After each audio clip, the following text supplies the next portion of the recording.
So, మనం ఈరోజు శ్రీమద్ భాగవతం ప్రభుపాదుల వారిచే రచించబడినటువంటి గ్రంథంలో మొదటి సంపుటము 2వ అధ్యాయము 15 మరియు 16 శ్లోకాలను చర్చించుకోబోతున్నాం.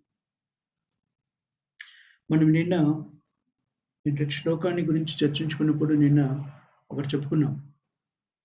భగవంతుని అర్థం చేసుకోవాలి అంటే వ్యక్తి భక్తియుక్తమైన సేవలో నిమగ్నమై ఉండాలి. దాంట్లో ముఖ్యమైనది ఏమిటి అంటే శ్రవణం. భగవంతునికి సంబంధించిన గుణగణాలను వినడం ద్వారా మనం భక్తియుక్త సేవలో నిమగ్నం కాగలుగుతాము. శ్రోతవ్య కీర్తన కీర్త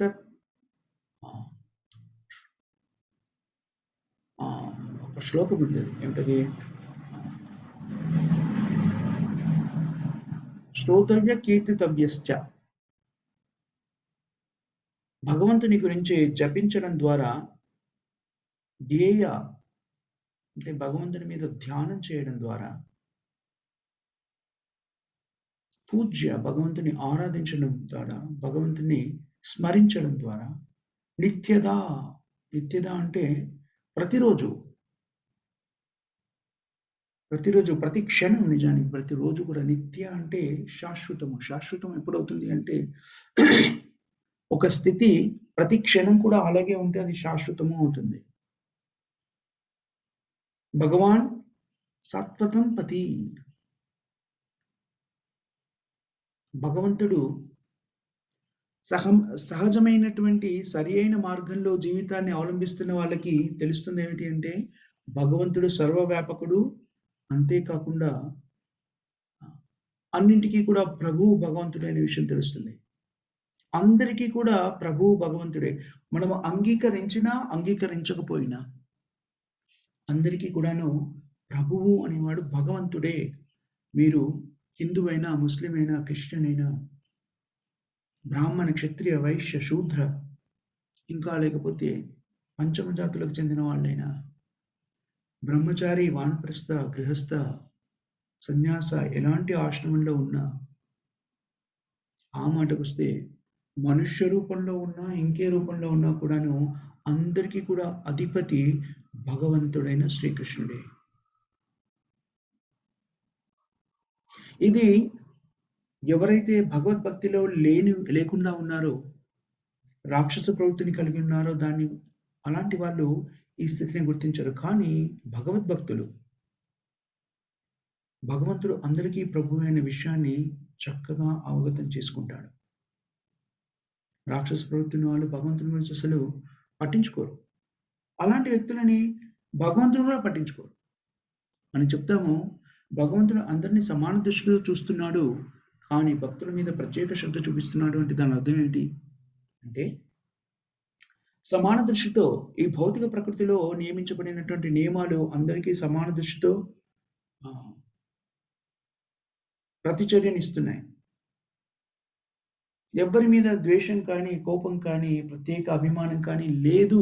ఎక్కడ భౌతికమైనటువంటి ప్రతిచర్యలు మనకు లభించే చోట ఎలాంటి తేడా లేదు. కానీ ఎవరైతే భక్తి మార్గంలో స్థిరపడి భగవంతుని గురించి ఆలోచిస్తూ, భగవంతుని గురించే మనసుని కేంద్రీకరించి ప్రతి క్షణం కూడా భగవంతుని ధ్యానంలో ఉన్నారో అలాంటి వ్యక్తులకి భగవంతుడు కూడా వాళ్ళ ధ్యానంలో ఉన్నట్టు.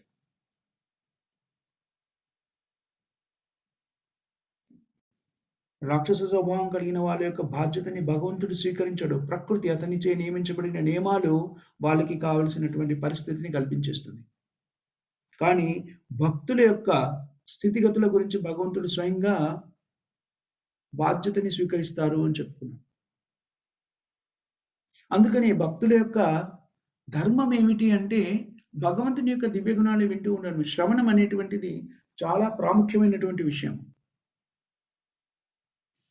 భగవద్గీత, శ్రీమద్ భాగవతాలకి సంబంధించినటువంటి శ్రవణం వల్ల, కీర్తనం వల్ల, శ్రవణము అంటే వినడము, కీర్తనము అంటే దాన్ని మళ్ళీ తెలియజెప్పడము ఇంకొకరికి. దానివల్ల ఏం జరుగుతుంది? దానివల్ల మనము భగవంతుని గురించి అనునిత్యము, అనుక్షణము భగవద్ధ్యానంలో ఉండగలుగుతాము. మనము భగవంతుని గురించి స్మరించకుండా, మాట్లాడకుండా భగవంతుని గురించి వినడం సాధ్యం కాదు. ఈ రెండింటిని కలిపి మనకు ఒక సేవ అందించారు. అదేమిటి? జపము. ఈ 2 రకాలైన కొంతమంది వింటున్నారు, కొంతమంది జపిస్తున్నారు అనుకున్న ఎప్పుడైతే మనం జపం చేస్తామో, శ్రవణం, కీర్తనం 2 కూడా అయిపోతాయి మనకి. ఎందుకని కీర్తనం అంటే భగవంతుని నామాన్ని స్మరిస్తున్నాం. హరే కృష్ణ, హరే కృష్ణ, కృష్ణ కృష్ణ, హరే హరే, హరే రామ, హరే రామ, రామ రామ, హరే హరే. మరి శ్రవణం ఏమవుతుంది? దాన్నే పద్ధతి ఏమిటి అంటే, ఆ నామాన్ని స్మరిస్తూ మన చెవితో మనం వినాలి. హరే కృష్ణ, హరే కృష్ణ, కృష్ణ కృష్ణ, హరే హరే, హరే రామ, హరే రామ, రామ రామ, హరే హరే. మనం వింటున్నాము, మనమే శ్రవణం కూడా చేస్తున్నాం. మనం శ్రద్ధగా భగవన్నామాన్ని విన్నాము. శ్రీమద్ భాగవతాన్ని, భగవద్గీతని వింటున్నప్పుడు ఒక రకమైన ధ్యానంలో ఉంటాం మనం. అలాగే పూజ అనే విషయం చెప్పారు. పూజ అంటే భగవంతుణ్ణి సేవించడం. నిజానికి భగవంతుని సేవించడము, కలియుగంలో భగవంతుని సేవించే విధానం ఏమిటి అంటే, హరే కృష్ణ మహామంత్రాన్ని జపించడము, భగవద్గీతని వినడము, భగవంతునికి మన దగ్గర ఉన్న పళ్ళు, ఫలము, పత్రం, పుష్పం, ఫలం, తోయం, జ్యోతిని వెలిగించడం, వీటినన్నింటినీ కూడా భగవంతునికి సమర్పించడం. ఇది చాలా తేలికైన పద్ధతి, ఇంకేమీ లేదు. నిజానికి వేదశాస్త్రాలను అనుసరించి భగవంతుని ఆరాధించే విధానాన్ని చెప్తున్నప్పుడు 64 రకాల విధానాలు చెప్పారు భగవంతుని పూజించే విధానానికి. కానీ ఈ కలియుగంలో అది సాధ్యం కాదు.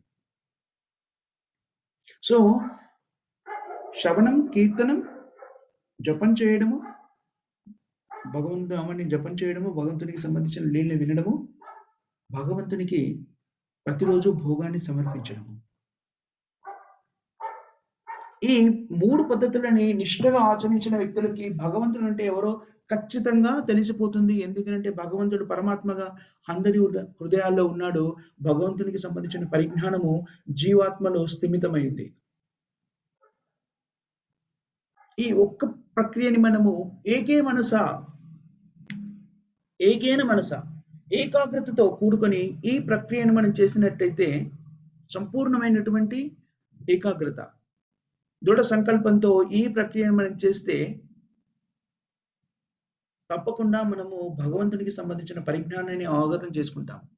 ఈ ప్రక్రియను చేస్తున్నప్పుడు దృఢ సంకల్పము, ఏకాగ్రత చాలా ముఖ్యము. దీంతో పాటు ఇంకే రకమైనటువంటి విషయాల మీద ఆసక్తి మనస్సుని వెళ్లకుండా చూసుకోవాలి. ఏకేన మనసా,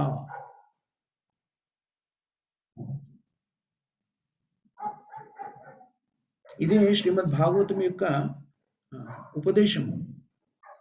శ్రీమద్ భాగవతంలో ఇచ్చినటువంటి సూచన ఇది. దీన్ని చేయడం వల్ల మనకు వచ్చేటువంటి లబ్ధి ఏమిటి? మనం నిన్న ఒక మాట చెప్పుకున్నాము. ఏ రకమైనటువంటి విధి విధానాలు నిర్వర్తించినా కూడాను అది ఎందుకు మనం నిర్వర్తిస్తున్నామో దాని ఫలితం ఏమిటి అనేటువంటిది మనం ఆలోచించి చేయవలెను. సో ఈ పద్ధతి వల్ల మనకు లభించేటువంటి లబ్ధి ఏమిటి? కర్మగ్రంథి నిబంధనం, కర్మగ్రంథి నిబంధనం చిందంతి. చిందంతి అంటే తొలగించడం, కట్ ఆఫ్, తుంచివేయడం. దేన్ని తుంచివేస్తున్నారు ఇక్కడ? నిజానికి మనము ఆధ్యాత్మికులము అనే విషయం మనందరికీ తెలుసు. భగవంతుని యొక్క అంశగా మనమంతా కూడా ఆత్మ ఆధ్యాత్మికలము. కానీ భౌతిక బంధనాలతో ప్రభావితం చెందినప్పుడు భౌతికత్వంతో ఈ ఆధ్యాత్మికత ముడివేయబడింది. అయితే దేన్ని కట్ చేస్తున్నారు? ఆ ఆధ్యాత్మిక బంధము అనే ముడిని తొలగించడమే ఇక్కడ చెప్పబడుతుంది. ఏమిటంటే చిందంతి, కర్మగ్రంథి నిబంధనం చిందంతి. ఈ పద్ధతి అవలంబించకుండా, ఈ సూచనలను పాటించకుండా శ్రవణం, కీర్తనం, విష్ణు స్మరణం,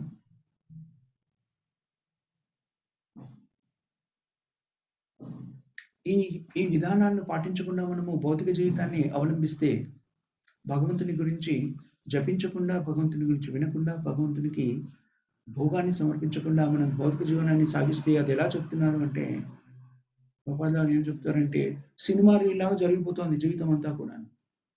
ఒక దృశ్యం తర్వాత మరో దృశ్యం, మరో దృశ్యం తర్వాత తర్వాతి దృశ్యం, అలాగా భౌతిక జీవన విధానపు దృశ్యాలన్నీ కూడాను అలా ఒకదాని తర్వాత ఒకటి, ఒకదాని తర్వాత ఒకటి ముందుకు సాగుతూ ఉంటాయి. అలాగా 1, 2 కాదు వందలు, వేలు, లక్షలు, కోట్లు అలాంటి చిత్రాలు ఆ దృశ్యాల రూపంలో మన జీవితం అంతా ముందుకు సాగిపోతుంది. అంటే ఏమిటి? దాని ఉద్దేశ్యం ఏంటి అంటే, ఈ దృశ్యాలంటే ఏవైతే మనం కార్యక్రమాలు చేస్తున్నామో అవన్నీ కూడాను ఈ దృశ్యాల రూపంలో, దృశ్యాల లాగా సినిమాలోని దృశ్యాలలాగా మనం చేస్తున్నటువంటి కర్మలన్నీ కూడాను ఒకదాని మీద ఒకటి, ఒకదాని మీద ఒకటి, ఒకదాని మీద ఒకటి అని పేర్చబడుతుంది. దాంట్లో కొన్ని పుణ్య ఫలితాన్ని స్వీకరించడానికి అర్హత కలిగినవైతే, కొన్ని పాప ఫలితాల్ని అనుభవించడానికి నిర్దేశించబడినవి. సో, మన పూర్వ కర్మల ఫలితంగా మనకి శరీరం వచ్చింది అని మనం తెలుసుకున్నాము. అదేవిధంగా మనము ఇప్పుడు చేస్తున్న కర్మల ఫలితంగా మన భవిష్యత్తు ఆధారపడి ఉంటుంది. అంటే ఈ ఆత్మ యొక్క శరీర మార్పిడి అనేది అనంతంగా అలా జరుగుతూనే ఉంది. కానీ ఎప్పుడైతే మనము కృష్ణ చైతన్యాన్ని మన జీవితంలోకి తీసుకుంటామో, స్వీకరించి దాన్ని ఏకాగ్రతతో, దృఢచిత్తంతో, ఏకేన మనసా పూర్తిగా మనస్సుని దాని మీదనే కేంద్రీకరించి నిశ్చయంతో కృష్ణ చైతన్య మార్గాన్ని అవలంబిస్తామో, అప్పుడు కర్మగ్రంథి నిబంధనం చిందంతి. ఆ భౌతిక బంధనాలతోని మన ఆత్మకున్నటువంటి ముడులన్నీ కూడా విడివడిపోతాయి. ఒకదాని తర్వాత ఒకటి. సో, ఇంత అద్భుతం కదా మరి!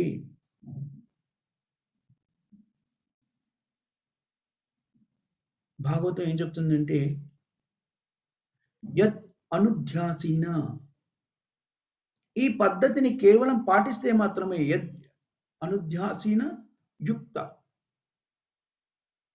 కర్మగ్రంథి నిబంధనం. ఈ పద్ధతిని, ఏ పద్ధతిని? జపం చేయడము, భగవంతుని యొక్క గుణగణాల్ని వినడము, భగవంతునికి భోగాన్ని సమర్పించడము అనేటువంటి ఈ ప్రక్రియ ద్వారా మన పూర్వజన్మల ఫలితము అన్నీ కూడాను ఒకదాని తర్వాత ఒకటి నశింపజేయబడతాయి. తద్వారా ఈ భౌతిక బంధనాలతో ఆత్మ భౌతిక బంధనాన్ని ఎలాగైతే ఏర్పరచుకుందో ఆ బంధనాన్ని కూడా వీడుతాయి. కోవిదః తస్య కోనో కుర్యాత్ కథారతిం. సో, తెలివైన వాళ్ళు ఈ పనిని చేస్తారు. బుద్ధిమంతులైన వ్యక్తులు తప్పకుండా ఈ కార్యక్రమాల్లో నిమగ్నమవుతారు. ఎందుకు బుద్ధిమంతులు అయిన వాళ్ళు, జ్ఞాన సముపార్జన సంపార్జించిన వాళ్ళు కృష్ణ భక్తిలో ఎందుకు లీనం కారు? కృష్ణుడికి సంబంధించిన గుణగణాలను వినడంలో, భగవంతుని యొక్క నామాన్ని స్మరించడంలో, భగవంతునికి రోజు భోగాన్ని సమర్పించడంలో ఏంటి కష్టమేముంది? ఇంత సులభమైన మార్గం ద్వారా మనము భౌతిక బంధనాల నుంచి ముక్తి పొంది ఆధ్యాత్మిక స్థితిని పొందగలిగినప్పుడు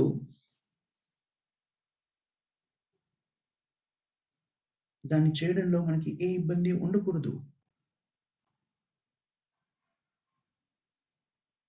మనము ఈ భౌతిక బంధనాల్లో ఎప్పుడు చిక్కుకున్నామో, ఎప్పటి నుంచి భౌతిక కార్యక్రమాలు చేస్తున్నాం అనే దానికి మనకి సమయం కూడా తెలీదు. ఎన్ని కోట్ల సంవత్సరాల నుంచి మనం చేస్తున్నాం. దాని ఫలితం ఏమిటి అంటే, నేను ఒక శరీరం నుంచి మరొక శరీరం, మరో శరీరం నుంచి మరో శరీరం ఇలాగా అనంతంగా తిరుగుతున్నాను. 8 లక్షల యోనులు.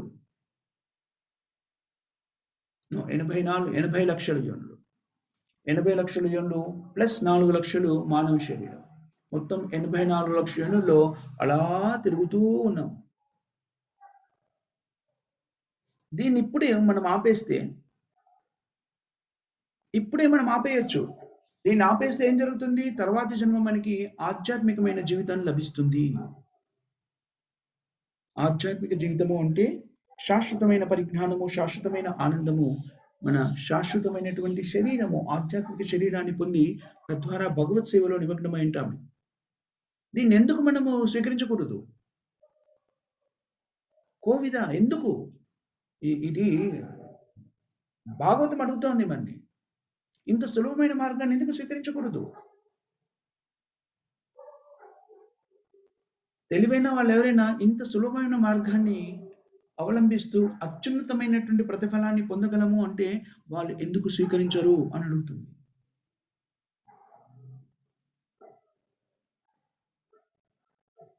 కర్మాణి నిర్దహంతి కింటు చ భక్తి భాజం. బ్రహ్మ సంహితలో ఒక మంచి శ్లోకం ఉంది. బ్రహ్మ సంహితలో బ్రహ్మ శ్రీకృష్ణ భగవాన్ని స్తుతిస్తున్నటువంటి ఒక శ్లోకం ఉంది. యష్ట్వేంద్ర గోపమత వేంద్ర మహోస్వకర్మ బంధానురూప ఫలభాజనమాతనోతి కర్మాణి నిర్దహంతి కింటు చ భక్తి భాజం గోవిందమాది పురుషం తమహం భజామి. బ్రహ్మదేవుడు శ్రీకృష్ణ భగవాన్ని స్తుతిస్తున్నప్పుడు ఏమని చెప్తున్నాడు? నేను ఎలాంటి గోవిందుని ఆరాధిస్తున్నాను? గోవిందుని చాలా నమ్రతపూర్వకంగా, మర్యాదపూర్వకంగా, గౌరవపూర్వకంగా నేను గోవిందుని స్మరిస్తున్నాను, నమస్కరిస్తున్నాను. ఎందుకనంటే అతను ఈ భౌతిక బంధనాలతో నాకు భౌతిక బంధనం మూలంగా ఏర్పడినటువంటి భౌతికమైనటువంటి బంధనాలన్నిటి కూడాను తుంచివేయగలడు, తెంచివేయగలడు.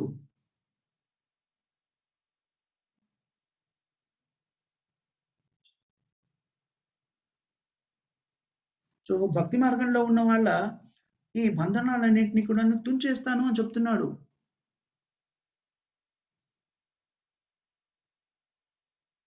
సో ఇతరుల యొక్క స్థితి ఏమిటి? భక్తి మార్గంలో లేని వాళ్ళ స్థితి ఏమిటి? యష్ట్వేంద్ర గోపమ అతవేంద్ర మహోస్వ కర్మ.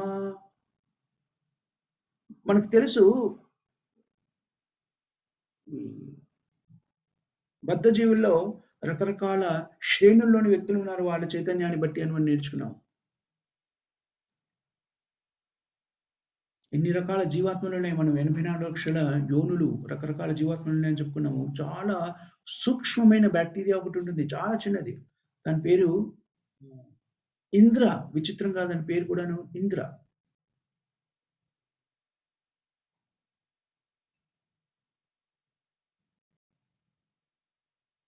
ఈ బ్యాక్టీరియాకి సంబంధించి ఇది యాక్చువల్గా ఎవరు చెప్పారు అంటే స్వయంగా ప్రభుపాద వారు చెప్పారు ఈ విషయం ఒక సంభాషణలో. ఇంద్ర అనేటువంటి ఒక సూక్ష్మ క్రిమి ఉందట. ఇది దేంట్లో చెప్పారట? వేద శాస్త్రంలో చెప్పారట. సో దీనికి మరి ఆధునిక కాలంలో దానికి ఇంకేదైనా పేరుందేమో నాకు తెలీదు. బట్ ఇలాగా వేద శాస్త్రంలో చెప్పినటువంటి ఒక సూక్ష్మ క్రిమి ఉందట.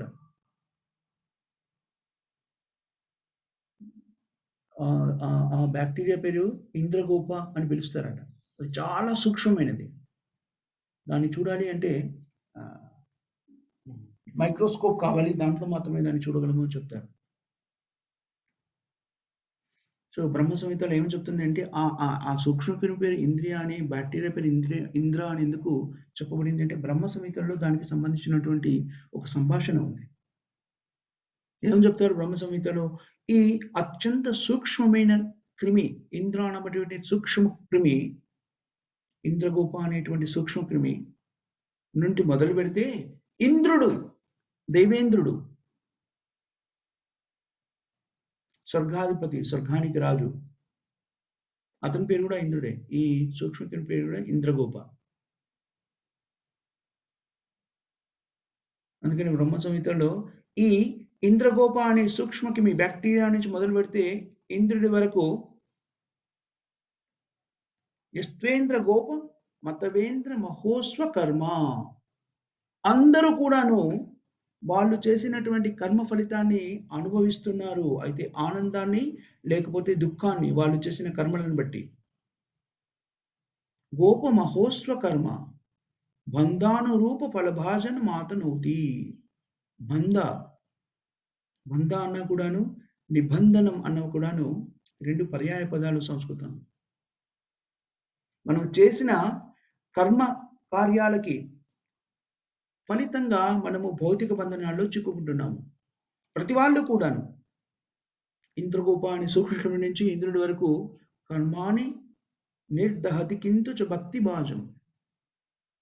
అందరూ కూడా ఆనందాన్ని లేకపోతే దుఃఖాన్ని అనుభవిస్తున్నారు. కానీ కృష్ణ చైతన్య మార్గాన్ని స్వీకరించిన వ్యక్తికి కర్మబంధనం నుంచి ముక్తి లభిస్తుంది. కర్మాణి చిందంతి. అది భక్తియుక్తమైన సేవలో నిమగ్నమైతే మనకు లభించేటువంటి ప్రతిఫలం.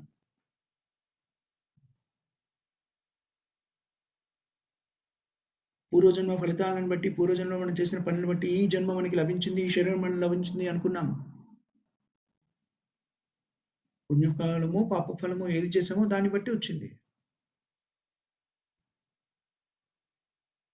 ఎప్పుడు కూడా అనుకోకండి, పుణ్యకార్యాలు చేస్తున్నాం కదా మనం ఈ భౌతిక బంధనాల నుంచి ముక్తులమవుతాము అనుకోవడానికి వీల్లేదు. ఎందుకంటే శాస్త్రం స్పష్టంగా చెప్తుంది. పుణ్యకార్యాలు చేస్తే భౌతిక బంధనం నుంచి విముక్తులము కాము. పుణ్యకార్యాలు చేస్తే పుణ్యకార్యాలకి సంబంధించినటువంటి ఫలితాలను అనుభవించడానికి భౌతిక ప్రపంచంలో మళ్ళీ ఆవిర్భవించవలసిన పని ఏర్పడుతుంది. అందుకని కర్మ భౌతిక బంధనాల్లో మనని బంధించేటువంటి ఏ పనినైనా కూడాను చేయకూడదు అని నిర్దేశించారు శాస్త్రంలో. సో పుణ్యకార్యాలు చేస్తే ఈ భౌతిక బంధం నుంచి ముక్తి చెంది నేను భగవద్ధామాన్ని చేరుకుంటాను అనేది చాలా తప్పుడు అభిప్రాయం. అది సాధ్యం కాదు. ఇది శ్రీల ప్రభుపాదుల వారి వెళ్తాయి కాకపోతే వెళ్తాయి. సో ఈ విషయాన్ని మనకి ప్రభుపాదుల వారు చాలా చోట్ల మనకి చక్కగా వివరించి చెప్పారు.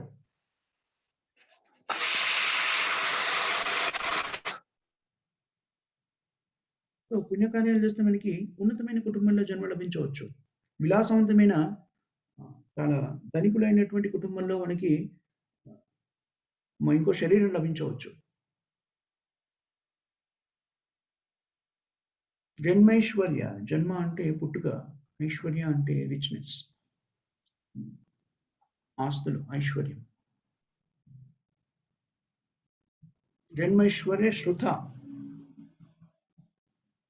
దానివల్ల ప్రయోజనం ఏముంది? మళ్ళీ భౌతిక ప్రపంచంలో విలాసవంతమైన జీవితాన్ని ఇచ్చినా కూడాను మనం చేసే ప్రతి పనికి కూడాను ప్రతిఫలం అనుభవించాలి, కర్మబంధంలో చిక్కుకుంటున్నాం.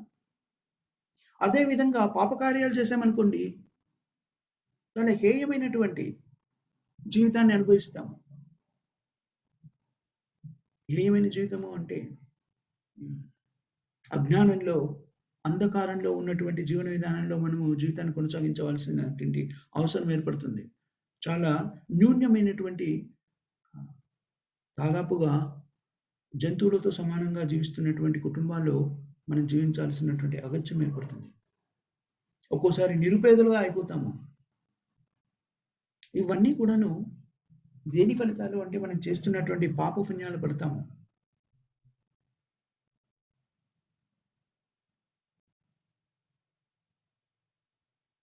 ఎవరైనా అడగొచ్చు, నేను మరుజన్మలో చాలా ఉన్నతమైనటువంటి కుటుంబంలో పుడతాను అంటే అందంగా పుడతాను, లేకపోతే కీర్తి ప్రతిష్టను సంపాదించగలుగుతాను, ధనికుడుగా పుడతాను అంటే ఆ అవకాశాన్ని ఎందుకు తీసుకోకూడదు అని ఎవరైనా అడగొచ్చు. కానీ తెలివైన వాడు, శాస్త్రాన్ని అవగతం చేసుకున్నవాడు వెంటనే చెప్పే సమాధానం ఏంటి? నేను అలాంటి జీవితాల్లో, అలాంటి స్థితిలో పుట్టినప్పటికీ కూడాను భౌతికమైనటువంటి వేదనలు నాకు తొలగిపోవు. అవేమిటి?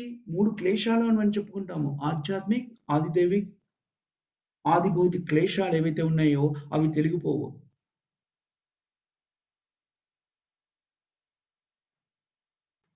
ఒక ధనికులైన కుటుంబంలో పుడుతున్నాడు కాబట్టి అతను తల్లి గర్భంలో ఉండాల్సిన అవసరం లేదు అనే నియమమేం లేదు. ఆ వ్యక్తి కూడా తల్లి గర్భంలో ఉండాలి. జన్మ, మృత్యు, ఆ వ్యక్తి కూడా మరణించాలి. జర, వ్యాధి, ఆ వ్యక్తికి కూడా వ్యాధులు వస్తాయి. ఆ వ్యక్తికి కూడా వృద్ధాప్యం వస్తుంది.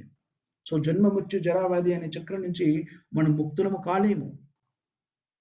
తల్లి గర్భంలో ఉన్నప్పుడు శాస్త్రం చెప్తుంది, భయంకరమైన వేదనని జీవి అనుభవిస్తుంది అని చెప్తుంది. జన్మ, మృత్యు, జరా, వ్యాధి నుంచి మనము పుణ్యకార్యాలు చేసినా, పాపకార్యాలు చేసినా కూడా ముక్తులు కాలేకపోతున్నాము. ఉత్తమమైన కుటుంబంలో పుట్టినా, పేదల కుటుంబంలో పుట్టినా ఈ వేదన అనేటువంటిది 4 రకాలైనటువంటి వేదన నుంచి మనం తప్పించుకోలేము. ఎక్కడైనా పుట్టొచ్చు. భారతదేశంలో పుడతారా, అమెరికాలో పుడతారా, రష్యాలో పుడతారా, ఇంకెక్కడైనా పుడతారా. ఈ భౌతిక ప్రపంచంలో ఏంటి? లేకపోతే చంద్రలోకంలో పుడతారా? ఇంద్రలోకంలో పుడతారా? సూర్యలోకంలో పుడతారా? అక్కడ పుట్టినా కూడా ఆ బ్రహ్మ భువనార్ లోక జీవాత్మలు అన్ని చోట్ల ఉన్నాయి. ఏం చెప్పారు? ఆ బ్రహ్మ భువనార్ లోక. అత్యంత ఉన్నతమైనటువంటి భౌతిక ప్రపంచంలో ఉన్నతమైనటువంటి లోకం ఏది అంటే బ్రహ్మలోకము. దాంట్లో కూడాను మనకి ఈ వేదన అనేటువంటిది వేదనకి ముక్తి లభించదు. ఎక్కడికైనా వెళ్ళను ఈ ఆ బ్రహ్మ భువనాల్లోక భౌతిక ప్రపంచంలో ఏ లోకంలోకి వెళ్ళినా, ఏ స్థితిలోకి వెళ్ళినా, ఏ జీవాత్మ శరీరంలోకి ప్రవేశించినా కూడాను ఈ వేదనలనేటువంటివి తప్పవు. భగవద్గీతలో కృష్ణుడు చెప్తాడు 8వ అధ్యాయం 16వ శ్లోకం అనుకుంటాను. ఆ బ్రహ్మ భువనార్లోక పునరావర్తినో అర్జున. ఈ జన్మ మృత్యు జరావ్యాధి శక్తి మళ్ళీ మళ్ళీ రావడం అనేటువంటిది ఏ లోకంలో భౌతిక ప్రపంచంలో ఎక్కడికి వెళ్ళినా కూడా తప్పదు. సో ఎందుకు ఈ జన్మ మృత్యు జరావ్యాధి చక్రంలో నేను స్థిరపడి ఉండాలి? దీని నుంచి ఎందుకు బయటపడకూడదు? శాశ్వతమైనటువంటి జీవితాన్ని ఎందుకు కోల్పోకూడదు? నేను శాశ్వతమైన వ్యక్తినైతే, ఆత్మ శాశ్వతమైందంటే, ఎప్పుడూ ఆనందమయంగా ఉండాలి అంటే, సంపూర్ణమైన పరిజ్ఞానంతో ఉండాలి అంటే, నేను శాశ్వతమైన స్థితికి ఎందుకు వెళ్ళకూడదు అని ఆలోచించిన వాడు నిజానికి సరైన జ్ఞాని, బుద్ధిమంతుడు, బుద్ధి, జ్ఞానము ఉన్నటువంటి వ్యక్తి. అలాంటి వ్యక్తి ఏం చేస్తాడు? ఓకే. నేనిప్పుడు ఈ స్థితి నాకు అర్థమైంది కాబట్టి, కర్మబంధన అనేటువంటి దాంట్లో నేను చిక్కుకొని ఉన్నా బట్టి, జన్మమృత్యు జరావ్యాధి ఈ చక్రం నుంచి నేను బయటపడాలి అంటే, భగవద్గీత చెప్తున్నట్టుగా యద్ అనుద్దిష్టాను యుక్త కర్మ గ్రంథి నిబంధనం చింద్యంతి. ఎవరైతే ఈ చక్రం నుంచి బయటపడతాడో వాడు ముక్తుడవుతాడు. అలా పడడానికి మనకి ఇచ్చినటువంటి ఏకైక మార్గం ఏంటంటే కృష్ణ చైతన్య మార్గం. కృష్ణ చైతన్య మార్గం ఎలా ఉంటుంది అనేటువంటిది శ్రీల ప్రభుపాదుల వారు కృష్ణ చైతన్య సమాఖ్యని స్థాపించి తద్వారా కార్యక్రమాలను నిర్వర్తిస్తూ నేటికి కూడాను దాని ప్రభావం ఎలా ఉంటుంది, ఆ జీవితం ఎలా ఉంటుందో మనకు తెలియజేస్తున్నారు. అది ఎలా సాధ్యమవుతుంది? కృష్ణుడి మీద మనం ధ్యానం పెట్టాలి అంటే మనం ఏ స్థితిలో ఉన్నా కూడాను మనము వినడం ద్వారా భగవంతునికి సంబంధించినటువంటి గుణగణాలను వినడం ద్వారా, శ్రవణం ద్వారా మనం ఆ స్థితికి చేరగలుగుతాము. మీరు ఎవరు అనేటువంటిది చాలా ముఖ్యం కాదు. ఇందాక అనుకున్నాం ఏ వర్ణంలో ఉన్నా, ఏ కులంలో ఉన్నా, ఏ మతంలో ఉన్నా, ఏ స్థితిలో ఉన్నా, స్త్రీయా పురుషులా, ఏ వయస్సులో ఉన్నా కూడాను ఈ భగవద్భక్తిని స్వీకరించి తద్వారా ఈ భవబంధనాల నుంచి ముక్తులం కాగలుగుతాము. శుశ్రూషో శ్రద్ధానస్య వాసుదేవ కథారుచి షాన్మహత్ స్వేయ విప్రహ పుణ్యతీర్థాని సేవనాత్. సో మరి ఈ స్థితిని ఎలా పొందాలి? భగవంతుని గురించి వినాలనేటువంటి ఆసక్తి మనకి ఎలా కలుగుతుంది? వాసుదేవ కథ అంటే కృష్ణ కథ. భగవంతుడైన కృష్ణుడి గురించి వినడము. భగవంతుడైన కృష్ణుడు అనేకమైన దివ్య లీలల్ని ఆయన ప్రస్ఫుటం చేశాడు మనకి.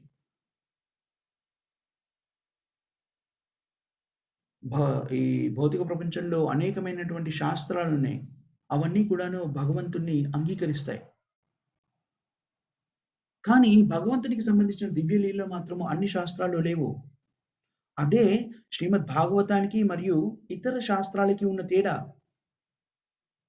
భగవద్గీతలో ఇంతకు ముందు కూడా చెప్పుకున్నాం. భగవద్గీత శ్రీకృష్ణుని యొక్క బోధ, భాగవతము శ్రీకృష్ణుని యొక్క గాథ.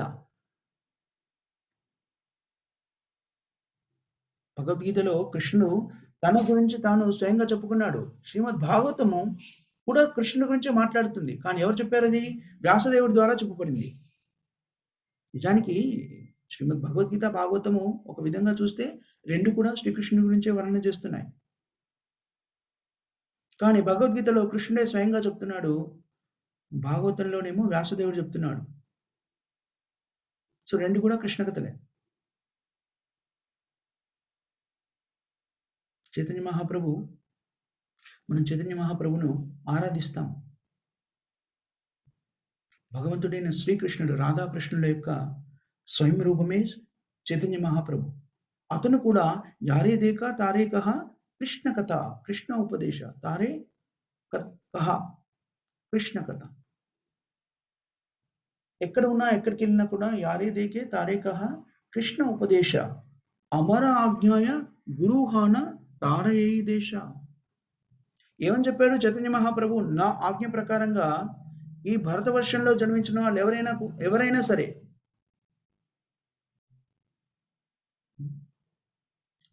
గురు పరంపర ద్వారా ఈ జ్ఞానాన్ని స్వీకరించి వాళ్ళు ఆధ్యాత్మిక గురువులు అవ్వండి అని చెప్పాడు.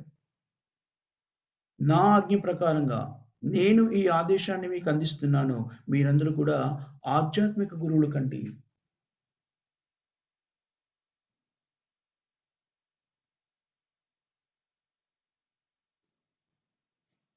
నిజానికి మనం అజ్ఞానంలో ఉన్నాము. నాకు అంత పరిజ్ఞానం లేదు. నేను ఆధ్యాత్మిక గురువును కాలేను. భగవద్నామాన్ని ఏం చెప్పలేను అని అనుకోవచ్చు. అలాంటిది ఏం లేదు. ఎప్పుడైతే మనం కృష్ణ కథను వింటున్నామో, కృష్ణ కథని శ్రవణం చేస్తూ, అధ్యయనం చేస్తూ కృష్ణుని గురించి వింటున్నామో, మనలో అజ్ఞానము తొలగిపోతుంది. అంతేకాకుండా కృష్ణ కథని మనము ఎదుటి వాళ్ళకు చెబుతున్నప్పుడు గురు పరంపర ద్వారా మనం స్వీకరించిన దాన్ని యథాతథంగా చెప్పడమే. మనము మన మెదడులో కొత్తగా ఏమీ తయారు చేయక్కర్లేదు. ఏదో రకమైన ఊహించుకొని భగవంతుడు ఎలా చేసి ఉంటాడో అలా అక్కర్లేదు. అదంతా కూడాను వ్యాసదేవుడి ద్వారా భాగవతంలో చెప్పబడింది. దాన్ని శ్రవణం చేస్తే, దాన్ని మననం చేస్తే, దాన్ని ఎదుటి వాళ్ళకి చెబితే సరిపోతుంది. భగవంతునికి సంబంధించిన సంపూర్ణ పరిజ్ఞానము మనకి అందజేయబడింది. కేవలం దాన్ని మనం స్వీకరించి దాన్ని మన జీవితంలోకి అనువదించుకోవాలి. అందుకని దయచేసి శ్రవణం అనేటువంటిది చాలా ముఖ్యం.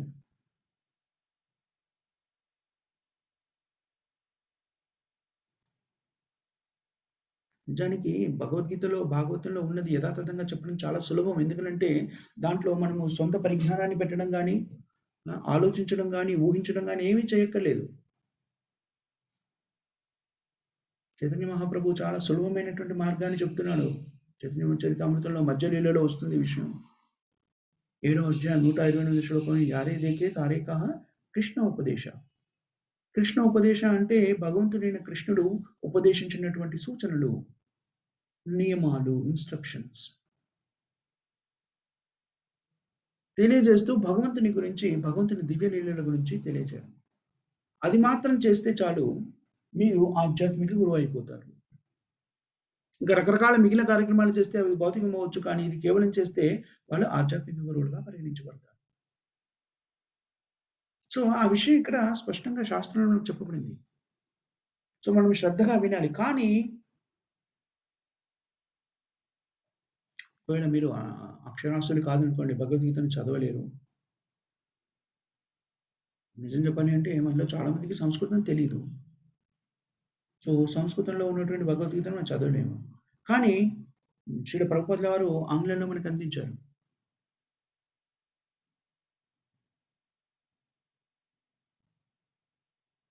సో దాని గురించి చదవడం ద్వారా, దాని గురించి వినడం ద్వారా మనకి భగవంతుడు ఇచ్చినటువంటి గొప్ప వరం ఏమిటి అంటే, చాలా మంది అంటుంటారు, నేను చాలా పేదవాడిని, నాకు ఏ రకమైనటువంటి ఆస్తులు లేవు అనేటువంటిది.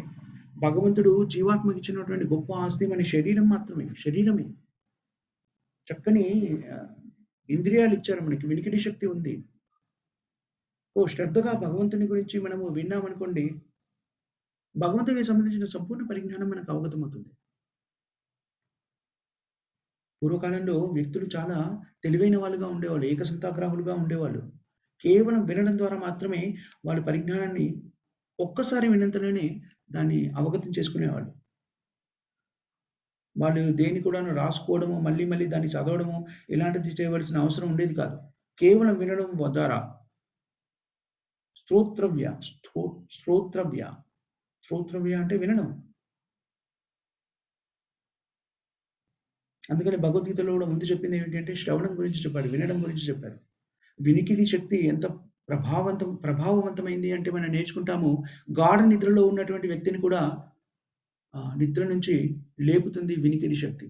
ఎవరినైనా లేపాలి అంటే మనం వాళ్ళ పేరు పెట్టి గట్టిగా పిలుస్తాం. అంటే వినికిడి శక్తి మన నిద్రావస్థలో ఉన్నప్పుడు కూడాను వినికిడి శక్తి పూర్తిగా నశించిపోదు. సో, ఆ నిద్ర అంటే ఏమిటి అంటే మన అజ్ఞానం లాంటిదే. మనం అజ్ఞానంలో ఉన్నాము. భౌతికమైనటువంటి ఇంద్రియ తృప్తిలో అజ్ఞానం మూలంగా స్థిరపడి ఉన్నాము. కానీ భగవంతుని యొక్క లీలల్ని వింటున్నాము అంటే అది ఎలాంటిది అంటే మన నిద్ర లేపుతుంది. అజ్ఞానం అనేటువంటి జీవన విధానంలో ఎప్పుడైతే మనం ఉన్నామో ఆ అజ్ఞానాన్ని తొలగించి మనము జ్ఞానజ్యోతిని వెలిగించి మనల్ని వెలుతురులోకి తీసుకొచ్చేటువంటి శక్తి భగవద్గీతకి, శ్రీమద్ భాగవతానికి ఉంది. అందుకని ఏమన్నారు? ఈ భాగవతాన్ని, ఈ జ్ఞానాన్ని అందరికీ కూడాను పంచిపెట్టమన్నాడు. కృష్ణ కథ వినాలి అంటే ఆ కృష్ణ కథని వినేటువంటి లక్షణాన్ని మనం పెంపొందించుకోవాలి అంటే శుశ్రూషోహ శ్రద్ధ ఏమని చెప్పారు? శుశ్రూషో శ్రద్ధదానస్య వాసుదేవ కథారుచి షాన్మహత్ సేవ్యా విప్ర పుణ్యతీర్థాని సేవని. అది వినాలి అంటే మనలో శ్రద్ధ, ఆసక్తి, సిన్సియారిటీ చాలా ముఖ్యం. మళ్ళీ అది వినాలి అనేటువంటి ఉత్సుకత కూడా ఉండాలి. శుశ్రూష, ఎవరికైతే ఆ ఉత్సుకత ఉంటుందో, వినాలనే ఉత్సుకత ఉంటుందో భవిష్యత్తులో ఆధ్యాత్మిక ఆచార్యులనేటువంటి అవకాశం వాళ్ళకి ఉంటుంది తప్పకుండాను. శుశ్రుత శ్రద్ధధానస్య, సంపూర్ణమైనటువంటి విశ్వాసంతో వాసుదేవ కథారుచి, వాసుదేవుని యొక్క లీలలని, గుణగణాలని వినేటువంటి రుచి ఉందనుకోండి. రుచి అంటే టేస్ట్, దాన్ని వినాలనేటువంటి రుచి. వాసుదేవ కథ అంటే కృష్ణుడికి సంబంధించినటువంటి దివ్య లీలల్ని గురించి.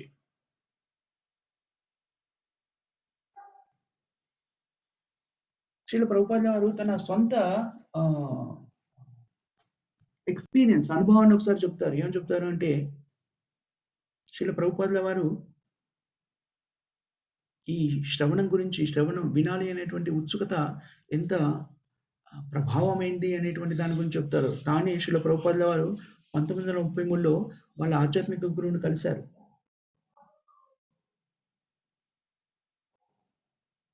33 కాదు, 1922లో. తర్వాత చాలా సంవత్సరాలు కలకత్తా నుంచి దూరంగా ఉన్నారు శ్రీల ప్రభుపాదుల గారు. అందుకని గురువుని మళ్ళీ కలవలేకపోయారు. మళ్ళీ 1933లో మళ్ళీ కలిశారు.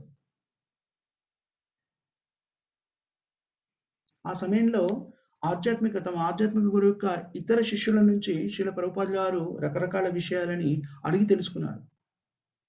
ఆ సమయంలో ప్రభుపాదుల వారు ఏమని చెప్తారంటే, నేను అప్పుడు ఆధ్యాత్మిక గురువుని కాదు, నేను కేవలం గురువుని వదిలేయండి, నేను అప్పుడు ఆధ్యాత్మిక శిష్యుని కూడా కాదు. అప్పుడు అనుకునేవాడట, ఇప్పుడు ఈ గురువు గారు ఎవరైతే ఉన్నారో భక్తి సిద్ధాంత సరస్వతి గోస్వామి ఎప్పుడు మాట్లాడతారు, ఎప్పుడు భగవంతుని గురించి మాట్లాడతారు అనేటువంటి ఉత్సుకత ఉందట. ఆ ఉత్సుకతని భక్తి సిద్ధాంత సరస్వతి గోస్వాముల వారు గమనించారు, ప్రభుపాదలో ఉన్నటువంటి ఉత్సుకతను. ఆ ఉత్సుకతను విన్నప్పుడు చాలా ఆనందాన్ని అనుభూతి చెందారు.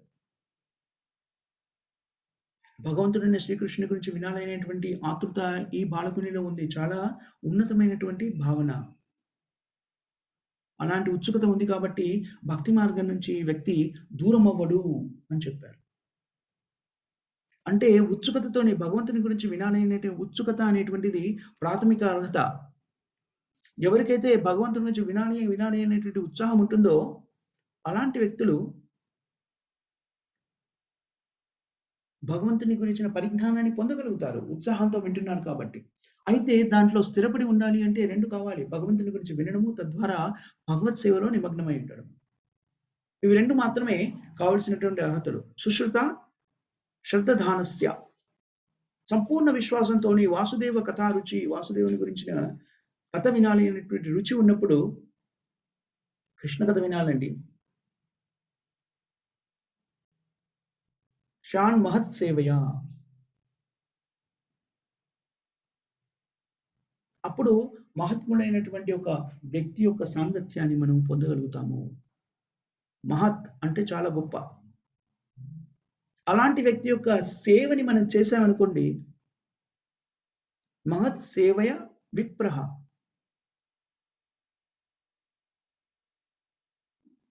ఓ బ్రాహ్మణులారా, పుణ్యతీర్థాని సేవనాత్, వాళ్ళని బ్రాహ్మణులందరినీ కూడాను సంబోధిస్తూ చెప్తున్నటువంటి వాక్యం ఇది. భక్తుల యొక్క సేవ చేసినప్పుడు పుణ్యతీర్థాలని దర్శించుకున్నటువంటి పుణ్యఫలం అంతా కూడాను మనకు లభిస్తుంది. భారతదేశంలో రకరకాల పుణ్యక్షేత్రాలు ఉన్నాయి. ముఖ్యంగా 2 రకాల పుణ్యక్షేత్రాలని చెప్తారు.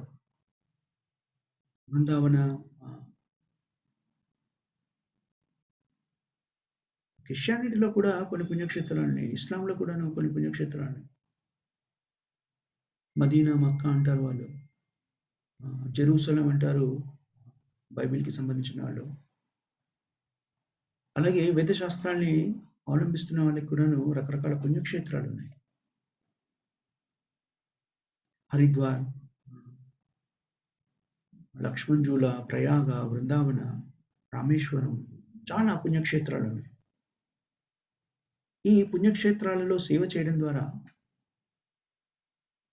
నిజానికి పుణ్యక్షేత్రాలను ఎందుకు దర్శించాలి అని చెప్పారంటే వేదశాస్త్రాల్లో పుణ్యక్షేత్రాలను దర్శించి అక్కడ ఉన్నటువంటి భగవద్ విగ్రహ స్వరూపాలను చూడడమే కాకుండా అది చాలా ప్రాథమికమైంది. నిజమైన పుణ్యక్షేత్రాలను దర్శించడం ఎప్పుడు సంభవిస్తుంది అంటే ఆ పుణ్యక్షేత్రాల్లో స్థిరపడి ఉన్నటువంటి మహాత్ములని దర్శించుకొని వాళ్ళ సేవ చేయడం ద్వారా మనం పుణ్యక్షేత్రాలని దర్శించిన ఫలితాన్ని పొందగలుగుతాం. సో మనకి అలాంటి వ్యక్తులు ఎలా ఉంటారు? మహాత్ములు అనే వ్యక్తులు ఎలా ఉంటారు ఆ పుణ్యక్షేత్రాల్లో అంటే, తేషాం సతతయుక్తానాం భజతాం ప్రీతిపూర్వకం దదామి బుద్ధి యోగంతం ఏన మాం ఉపయంతి తే. మనం 10వ అధ్యాయంలో నేర్చుకుంటాం ఇది. సో ఎప్పుడైతే అలాంటి వ్యక్తులని సేవలో మనం నిమగ్నమవుతామో, వాళ్ళ యొక్క సహచర్యం మనం తీసుకుంటామో, అప్పుడు మనకి భగవంతుని గురించి వినాలి అనేటువంటి ఆసక్తి ఇంకా ఇంకా పెరుగుతుంది. మనకి మనమున్న స్థితిలో, మనం ఏ ప్రదేశంలో ఉన్నామో ఆ స్థితిలో మనమే భగవంతుని గురించి మళ్ళీ మళ్ళీ అలాంటి వ్యక్తుల సాంగత్యం తీసుకోలేకపోయినా కూడాను, మనం ఎప్పుడైతే శ్రీల ప్రభుపాదుల వారి సాంగత్యాన్ని స్వీకరిస్తున్నామో తద్వారా మనము ఆ రుచిని పెంచుకోగలుగుతాం. ఇది వాస్తవం కూడాను. శ్రీల ప్రభుపాదుల వారి గ్రంథాలు శ్రీమద్ భగవద్గీత, శ్రీమద్ భాగవతము, ఇతర ఈ గ్రంథాలలో చెప్పబడినటువంటి విషయాల్ని చిన్న చిన్న పుస్తకాలుగా కూడాను శ్రీల ప్రభుపాదుల వారు మనకు అందించారు. అవి ఏవి చదివినా కూడా శ్రద్ధ, ఆసక్తి అనేటువంటి ఈ 2 లక్షణాలతో మనం ఎప్పుడైతే వాటిని చదవడం మొదలెడతామో, వినడం మొదలెడతామో, వాటి మీద ఆసక్తి మరింత పెరుగుతుంది. మనం ఇప్పుడు కూడా దాన్ని ప్రాక్టికల్‌గా నేను స్వయంగా నా జీవితంలోనే, చాలా చిన్న జీవితం నాది. దాంట్లోనే నేను చూశాను కూడాను. వ్యక్తులు శ్రద్ధ, ఆసక్తితోనే ప్రభుపాదుల వారి గ్రంథాలను చదవడం మొదలెడితే ఇంక వాటిని వదిలిపెట్టలేని స్థితికి చేరుకోవడం నాకు తెలుసు. అలాంటి స్థితిలో ఉన్నప్పుడు తద్వారా ప్రభుపాదుల లాంటి వారి వ్యక్తుల యొక్క సాంగత్యం పొందడం ద్వారా భగవంతుని మీద మనకి ఆసక్తి పెరిగి వాటిని శ్రద్ధగా భగవంతునికి సంబంధించిన గుణగణాల్ని మనం వినగలుగుతాము.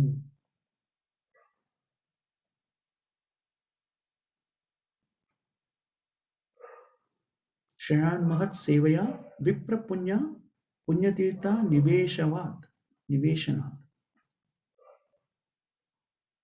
పుణ్యతీర్థాలని దర్శించుకోవడం ద్వారా, ఆ పుణ్యతీర్థాలలో ఉన్నటువంటి మహాత్ములని సేవించడం ద్వారా, అలాగే మహాత్ములు ఎక్కడున్నా కూడాను వాళ్ళ సాంగత్యాన్ని స్వీకరించడం ద్వారా మనము కృష్ణుని మీద ఆసక్తిని పెంచుకోగలుగుతాము. కృష్ణుని గురించి వినాలి అనేటువంటి ఆసక్తిని పెంచుకోగలుగుతాము శ్రవణం. దాన్ని శ్రీల ప్రభుపాదుల వారు 4 నియమాలు ఏమని చెప్పారు?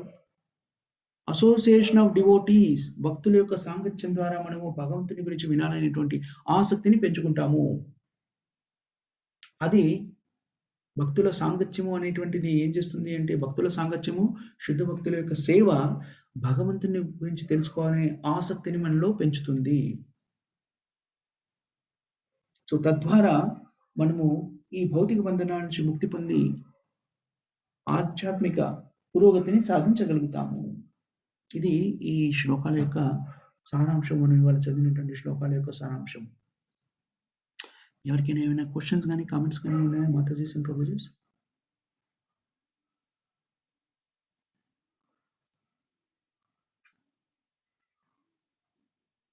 సో, ఎవరికీ ఏమి ప్రశ్నలు గాని